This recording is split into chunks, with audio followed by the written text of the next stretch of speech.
वाल्मीकि जयंती की हार्दिक शुभकामनाएं। कौन थे महर्षि वाल्मीकि? क्या था इनका पूर्व जीवन? कैसे ये एक महर्षि के रूप में प्रसिद्ध हुए? तो सुनते हैं कहानी। महर्षि वाल्मीकि का जन्म महर्षि कश्यप और अदिति की 9वीं संतान वरुण और चर्षणी के यहाँ हुआ था।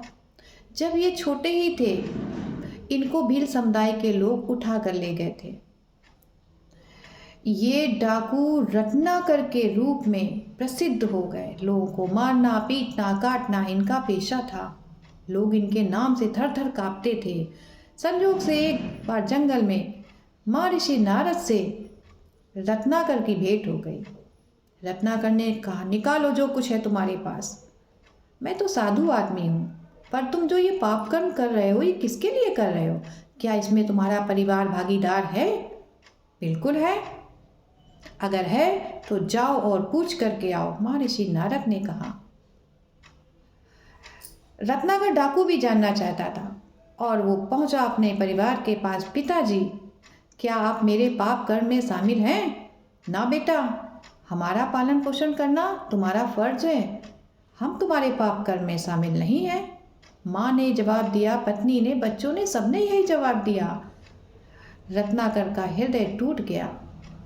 उसे अपने किए पाप याद आने लगे। वो पछताने लगा। वापस जंगल गया, महर्षि के चरणों में गिर गया। प्रभु, आप मेरा उद्धार करें।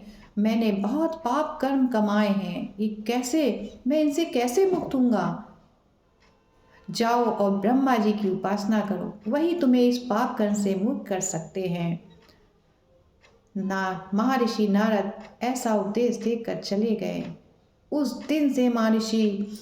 दिन से रत्नाकर डाकू ने सारे बुरे काम छोड़ दिए और ईश्वर की उपासना में लीन हो गए। इतने लीन हो गए कि दीमकों और चींटियों ने इनके शरीर में बामी बना ली। इनकी तपस्या से प्रसन्न होकर ब्रह्मा जी ने इन्हें दर्शन दिए और इन्हें पुकारा, उठो महर्षि वाल्मीकि, मैं तुम्हारी तपस्या से प्रसन्न हूँ।